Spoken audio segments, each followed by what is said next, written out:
जय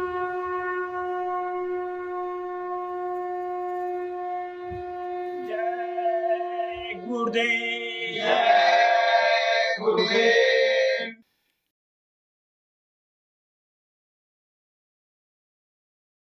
जय गुरुदेव। जय गुरुदेव। पायो जी मैंने नाम रतन धन पायो। पायो जी मैंने नाम रतन धन पायो। वस्तु अमोलक दी मेरे सतगुरु।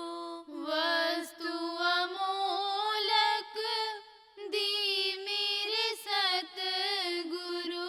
कर कृपा अपनायो। कर कृपा अपनायो। पायो जी मैंने नाम रतन धन पायो।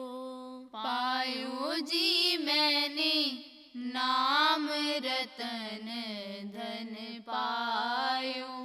जन्म जन्म की पूंजी पाई। जन्म जन्म की पूंजी पाई। जग में सभी खुआयो। जग में सभी खुआयो। पायो जी मैंने नाम रतन धन पायो। पायो जी मैंने नाम रतन धन पायो। खर्च न खूटे चोर न लूटे। खर्च न खूटे चोर न लूटे। दिन दिन बढ़त सवायो। दिन दिन बढ़त सवायो। पायो जी मैंने नाम रतन धन पायो। पायो जी मैंने नाम रतन धन पायो। सत की नाव खिवटिया सतगुरु। सत की नाव खिवटिया सतगुरु। भव सागर तर आयो। भव सागर तर आयो। पायो जी मैंने नाम रतन धन पायो। पायो जी मैंने नाम रतन धन पायो। मीरा के गुरु रविदास गुसाई। मीरा के गुरु रविदास गोसाई। हरख हरख जस गायो। हरख हरख जस गायो। पायो जी मैंने नाम रतन धन पायो। पायो जी मैंने नाम रतन धन पायो। जय गुरुदेव। जय गुरुदेव।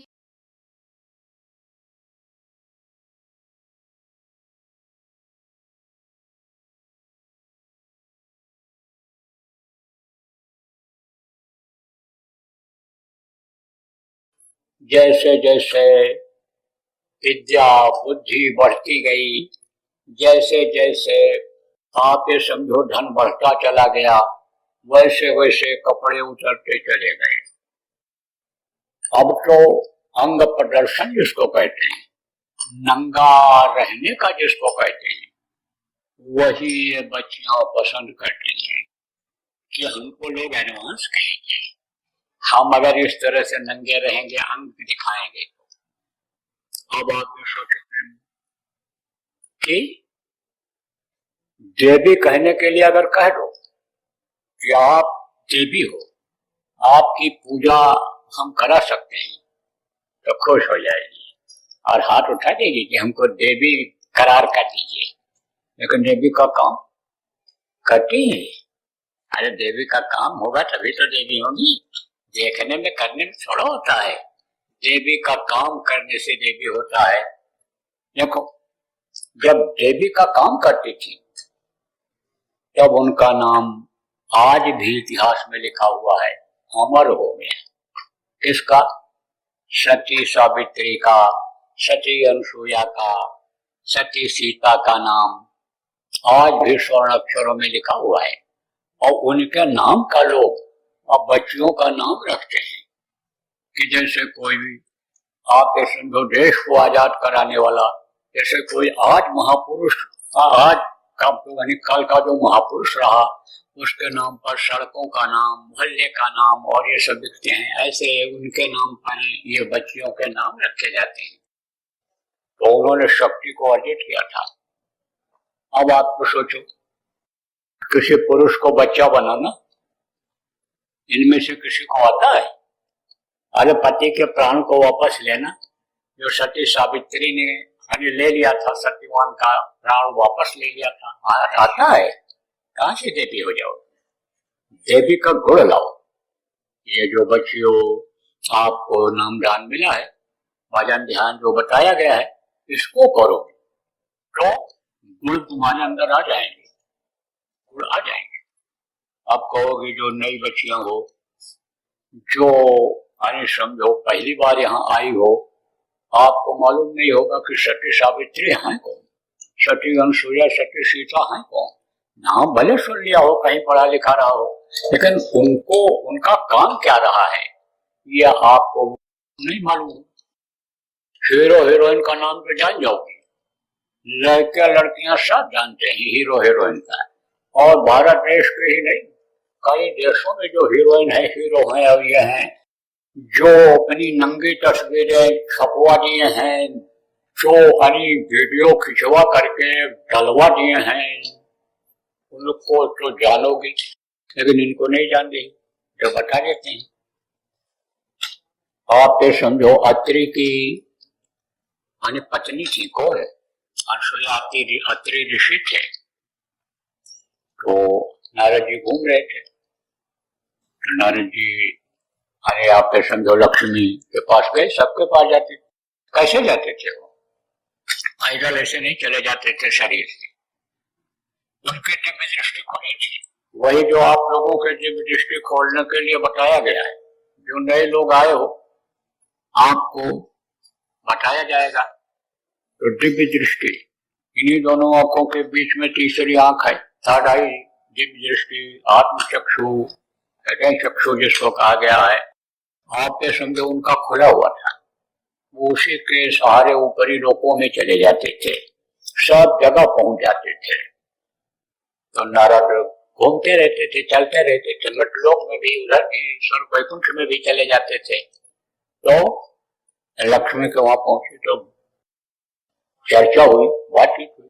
बोली मैं सबसे बड़ी सती हूँ, मेरा सती तो अनुकरण करेंगे, मैं सती हूँ, एक पतिधारी हूँ, मैं सती हूँ। तो कहा कि आपसे भी सती कोई? कहा कि हमसे सती और कोई नहीं है। तो कहा आपसे भी सती है, कौन है? सती अनसुईया है। बोले ऐसे कैसे? कहा समय आएगा तो आप मालूम हो जाएगा। बढ़ गए, नारायण बोलते थे, नारायण नाम रखा था उनका, नारायण नारायण। विष्णु के उपासक थे, विष्णु के भक्त थे, नारायण नारायण बोलते चले जाते। अब तो आजकल लोग नारायण बोल करके, कंठी बांध करके, तिलक लगा करके ठगी कर लेते हैं, लूटपाट कर लेते हैं भगवान के नाम पर। तो अब आप यह समझो कि पहुंचे हो पार्वती के पास पहुंचे और आपके समझो सरस्वती के पास पहुंचे। पार्वती किसकी औरत है? यानी शिव जी की। और वो किसकी हैं? ब्रह्मा जी की। ब्रह्मा की सावित्री, गायत्री, सरस्वती, ये तीन हैं। तो अब आप ये समझो कि तीनों के पास गए। अब तीनों ने कहा हमसे सच्ची और कोई नहीं। उन्होंने कहा नहीं, अनसुईया है। तब तीनों ने राय मिलाया, कहा कि चलो उनके पास आज देखा जाए उसको। फिर राय मिलाया, कहा नहीं, उनकी तपस्या, उनके सत्य को अंदाजा जाए और नष्ट कराया जाए। तो अब आप ये समझो ये तीनों अपने पतियों को तैयार की। जल्दी मुड़ जाते हैं, विचार नहीं करते। गरम गरम रोटी खिलाते, घी लगा करके बढ़िया सब्जी बना दो और जो कहो वही करने के लिए तैयार हो जाते हैं, विचार नहीं करते। अब आप ये समझो कि वो तीनों तैयार हो गए वहां। अत्रि मुनि थे नहीं, वो तो अपना ध्यान लगाते रहते थे, ये भी ध्यान लगाती थी। तो दरवाजे पर जो थे उनसे कहा, अत्रि मुनि से मुझे रहना है। ये तीनों देव ब्रह्मा विष्णु महेश, कहा मुझे मिलना है सती अनसुईया से। तब उन्होंने कहा कि नहीं, कहा उनसे मिलना है, अत्रि जी से, अत्रि से और अनसुईया से मिलना है। बोले अनसुईया तो हैं, वो तो अपने ध्यान में मग्न है, वो नहीं मिल पाएंगे, आपको नहीं है। तब कहा अच्छा उन्हीं से मिलो। तो ये जो तीनों गए थे, ये ब्राह्मण का वेश बना करके गए थे। बोले ऐसे अगर जाएंगे ठीक नहीं रहेगा। तो जब पहुंचे तब इन्होंने कहा हम काशी के ब्राह्मण हैं और हम इधर जा रहे थे, तो आपका आश्रम यहाँ है और आपके यहाँ का यह नियम है कि आपके दरवाजे पर अगर कोई आ जाए तो आप भूखा नहीं जाने देते हो, खिला करके देते, भेजते हो।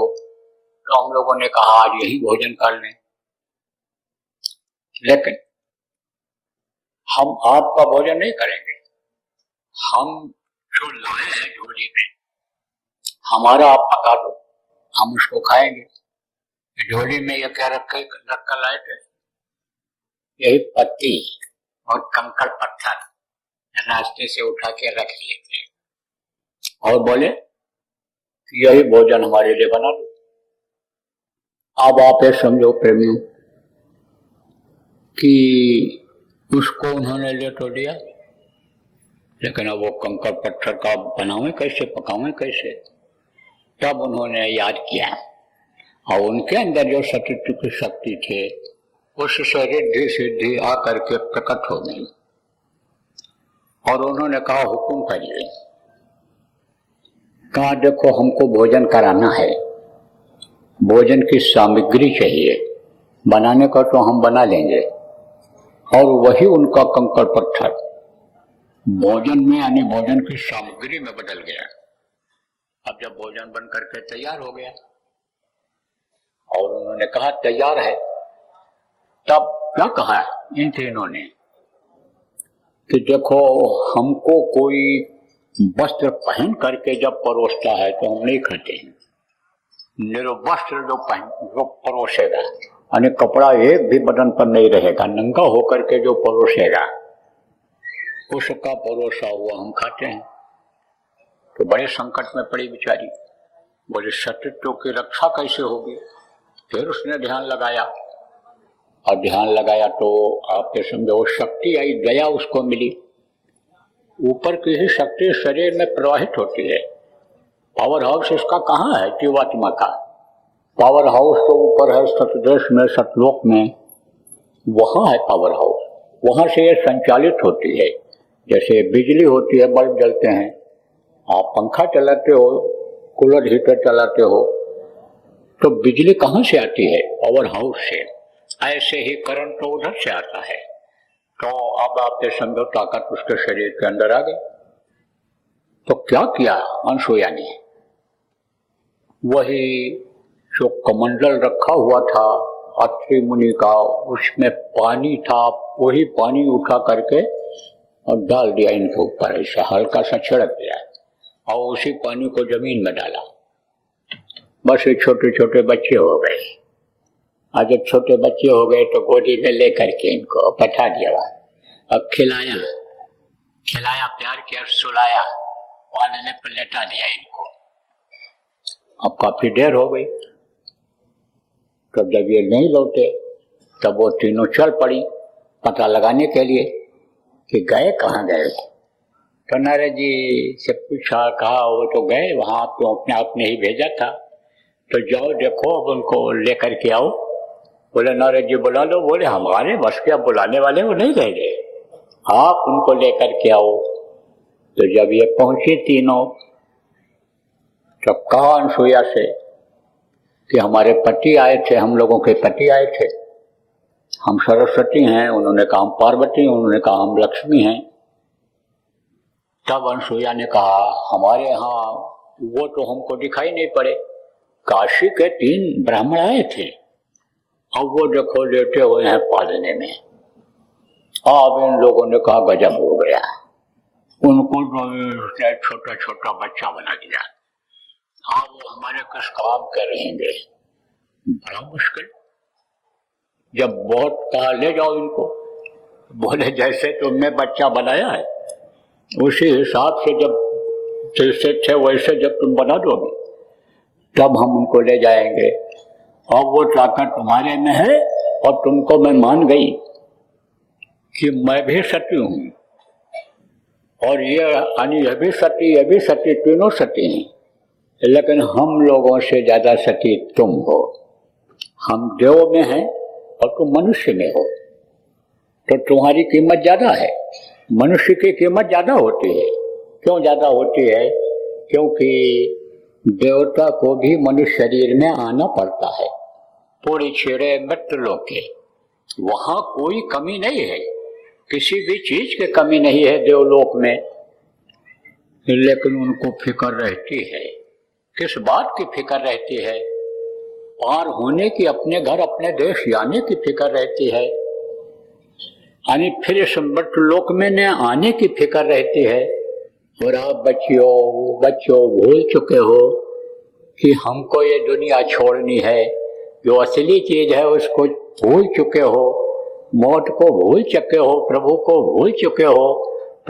भूल चुके हो, इसलिए मौत भी नहीं आनी याद आ रही है। तो देवता को मालूम है कि हम जब मनुष्य शरीर में जाएंगे 9 महीने माँ के पेट में उल्टे लटकेंगे और फिर उसके बाद बाहर जाएंगे और हमको कोई रास्ता बताने वाला वहां मिलेगा, तब हम वहां पहुंच पाएंगे, इसकी फिक्र उनको रहती है। तो कौन सकल जीव मम उपजाया, सबसे अधिक मनुज मैं भाया। जितने भी आप ये समझो जीव हैं, सब में उस मालिक की अंश जीवात्मा है, चाहे वो पेड़ पौधे हों, चाहे आसमान में उड़ने वाले पक्षी हों, चाहे पानी में रहने वाले जानवर हों, चाहे जमीन से नीचे रहने वाले जानवर हों, चाहे जमीन पर चलने वाले विभिन्न प्रकार के कीटाणु और जानवर हों, आदमी हो, आप ये समझो सब में उसकी अंश जीवात्मा है और सबकी परवरिश वो करता है। इसीलिए कहा गया अजगर करे न चाकरी और पंछी करे न काम और दास मलबूका कह गए, सबके दाता आराम, सबको वो देता है। लेकिन मनुष्य मोह भाया, मनुष्य क्यों उसको भाते हैं? क्योंकि मनुष्य के अंदर भी विवेक है, बुद्धि है।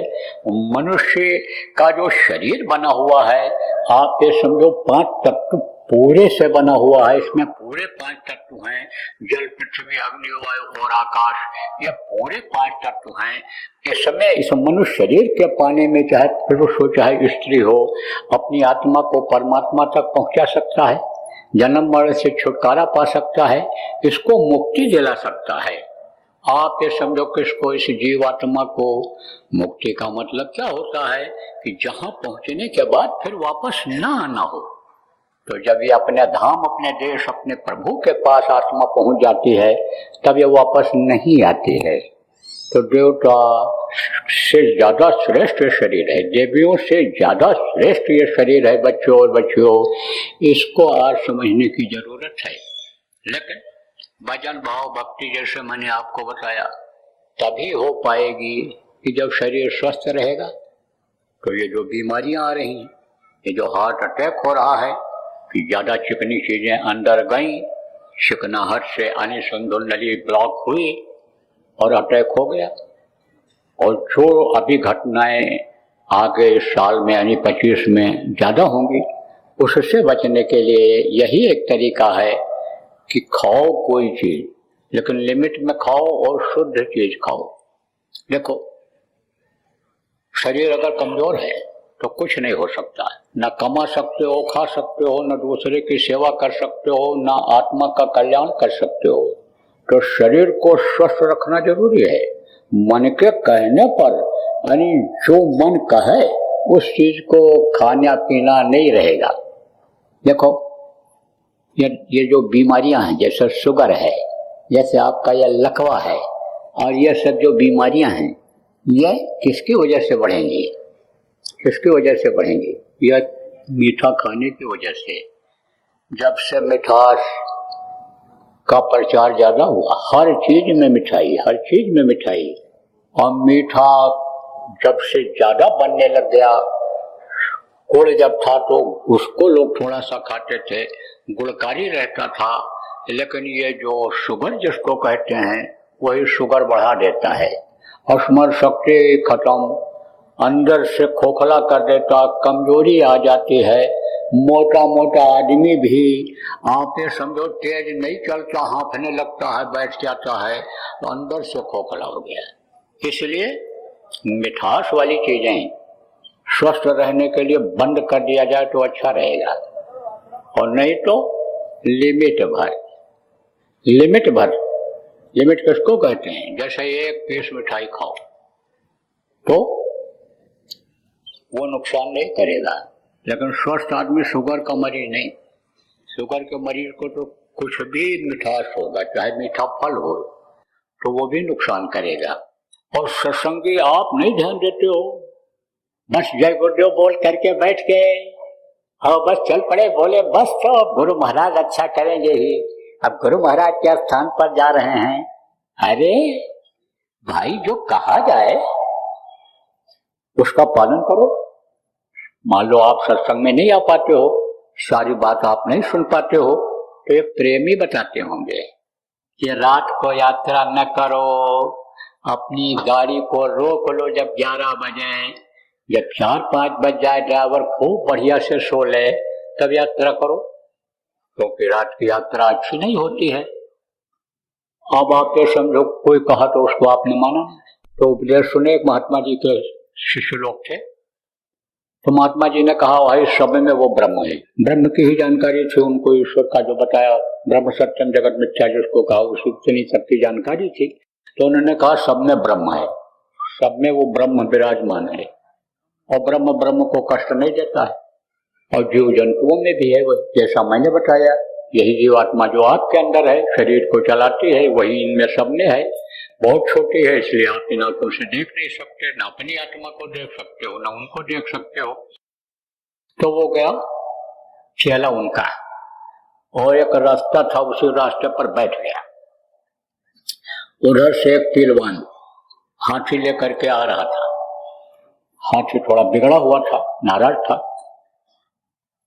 पहलवान ने कहा हट जाओ बाबा जी, हट जाओ, महात्मा जी हट जाओ, हाथी बिगड़ा हुआ है, हट जाओ, नुकसान करेगा। इन्होंने कहा हम में भी ब्रह्म, हाथी में भी ब्रह्म, तो ब्रह्म ब्रह्म को कष्ट कैसे देगा? नहीं देगा। नहीं सुने उसकी बात। अब हाथी आया तो रक्षा तो हुई इनकी। समृद्ध गुरु के शिष्य की रक्षा होती है, संभाल वो करते हैं, क्योंकि काल के हाथ में जीवात्मा की डोर है। अब यह भी आपको बता दें कि जो जान करके गलती करता है उसकी डोरी को ढीला कर देते हैं, और जो अनजान में करता है उसकी पूरी मदद करते हैं। यह भी आपको बता दें। तो रक्षा तो शरीर की हो गई, लेकिन गिरे तो दांत बत्ती सी बाहर हो गई, घुटना घायल हो गया, हाथ में भी लगा। अब पहुंचे गुरु जी के पास, देखा, उन्होंने नमस्कार कराए, लोग देखे क्या हो गया, और बोले कि ये तो हम तो मर गए होते, गुरु जी का उपदेश ये जो है गलत हो गया। शिष्यों ने कहा क्या गलत हो गया? और जो लोग थे बोले वो तो कह रहे थे कि सब में ब्रह्म है, ब्रह्म ब्रह्म को कष्ट नहीं देता है। बोले हाँ ये तो बात है। उनकी भी बुद्धि विचारों की उसी तरह की थी। बोले चलो गुरु जी ही फैसला करेंगे। पहुंचे गुरु जी के पास, कहा गुरु जी ऐसा क्यों हुआ है, क्यों हाथी ने इनको मारा जब उसमें ब्रह्म था केला सूंड से? तब गुरु जी ने कहा ये बताओ बच्चा कि हाथी के साथ और कोई था? तो कहा हाथी के साथ पहलवान था। तो बोले पहलवान क्या कह रहा था? तो कहा कि पहलवान कह रहा था बाबा जी हट जाओ, हाथी बिगड़ा हुआ है, ये कुचल देगा, मार देगा, हट जाओ।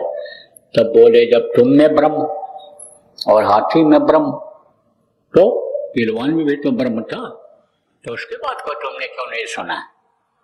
सुनना चाहिए, समझना चाहिए। तो आप तो होशियार हो जाना, और जितने भी उपदेशक हो, आप प्रचारक हो, इन सारी मूल चीजों को जरूर बताओ कि जिससे लोगों का नुकसान होना है, फायदे की चीज को जरूर बताया करो। तो अब आप ये समझो कि दुर्घटनाएं होंगी, क्योंकि बहुत से लोग तो अहंकार मानते नहीं, कहते बस अभी तो पहुंच जाएंगे, थोड़ी ही दूर तो है, शहर में पहुंच गए, गली के नजदीक पहुंच गए, गली में पहुंच गए जहां घर है, और बस जब गेट के अंदर गाड़ी घुसेड़ने लगे, अंदर प्रवेश करने लग गए, वहीं आंख लग गई। बस आंख लगी और गाड़ी घूम गई, गेट से ही लड़ गए, गेट भी गिरा, गाड़ी भी टूटी, और दांत भी टूटा, और मत्था भी फूटा। तो ऐसे आप समझ लो, नींद में यानी गाड़ी कभी नहीं चलाना चाहिए और रोक देना चाहिए, तो दुर्घटनाएं भी बहुत बढ़ेंगी, दुर्घटनाएं बढ़ेंगी, व्यवस्था बिगड़ेगी, व्यवस्थाएं बिगड़ेंगी।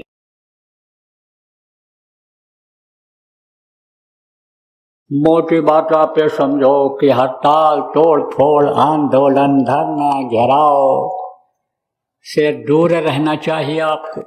जितनी मेहनत आप उसमें करते हो, रेल रोकने में करते हो, सड़कों पर बैठ करके सड़क को जाम करने में मेहनत करते हो, उतना मेहनत अगर खेती में करो तो उपज बढ़ जाएगी, सम्मान आपका बढ़ जाएगा। आपका अन्नदाता नाम रखा गया है, अन्नदाता आप कहलाओगे, फिर आंदोलनकारी नहीं कहलाओगे, फिर आप हड़ताल वाले आदमी नहीं कहलाओगे, आपकी इज्जत प्रतिष्ठा बनी रहेगी, अन्नदाता आप रहोगे। जवानों की जिंदगी बर्बाद हो जाती है किसमें? उन्माद में कि हमारा ये यूनियन है, सबसे ऊंचा है, जो चाहेंगे करा लेंगे, सरकार से जो चाहेंगे करा लेंगे। सरकार की भी मजबूरी रहती है, उस मजबूरी को भी आपको देखना चाहिए। यही देखना चाहिए कि कितना ये क्या कर सकते हैं, वो आपको देखना चाहिए कि ये क्या कर सकते हैं। जितना कर सकता है वही तो करेगा। एक बाप के 4 बेटा हैं और चारों को उसको देखना है, परवरिश करना है, व्यवस्था को घर के बनाए रखना है, आए गए का स्वागत सत्कार भी करना है, और आपको सम्मान प्रतिष्ठा भी बढ़ा करके आपके बच्चों को, परिवार के बच्चों को यानी समझो आगे बढ़ाना है। तो कैसे हो सकती है ये बात? इसलिए ये सोचने और समझने की जरूरत है। ज्यादातर देखो हम ये देख रहे हैं कि जो आंदोलनकारी होते हैं, जो हड़ताल तोड़ फोड़ करते हैं, आगजनी करते हैं, वो कौन होते हैं? युवा होते हैं। उनको आगे झोंक देते हैं, उनकी जिंदगी बर्बाद हो जाती है। लाठी पड़ा, आप ये समझो सुरक्षा की जिम्मेदारी इनकी है, चाहे वो घर के ही अपने बच्चे हों और भर्ती हो गए हों पीएससी में, पुलिस में, लेकिन जब अधिकारी का हुक्म हो जाएगा, शासन का हुक्म हो जाएगा कि लाठी चलो, तब वो ये देखेंगे कि हमारा बाप बैठा है यहाँ हुक्का पी रहा है बैठ करके, कि हमारा भाई बैठा है, वो तो लठ मारेंगे ही। पलटना है, जब हाथ टूट गया, पैर टूट गया, जिंदगी बर्बाद हो गई। इसलिए इन सब चीजों में मत पड़ो आप। जय गुरुदेव। सरकारी व गैर सरकारी अनुदान के लिए बिना सत्संगियों के सहयोग द्वारा जनहित के कार्यों में लगी हुई बाबा जय गुरुदेव धर्म विकास संस्था का मुख्यालय पिंगलेश्वर रेलवे स्टेशन के सामने, मक्सी रोड, उज्जैन, मध्य प्रदेश में है। यहाँ पर सत्संग व नामदान का कार्यक्रम होता रहता है। अतः आप श्रोताओं से अनुरोध है कि बाबा उमाकांत जी महाराज के आश्रम उज्जैन एक बार परिवार सहित जरूर पधारिएगा। आपके सुझाव के लिए व्हाट्सएप नंबर 9575600700। जय गुरुदेव।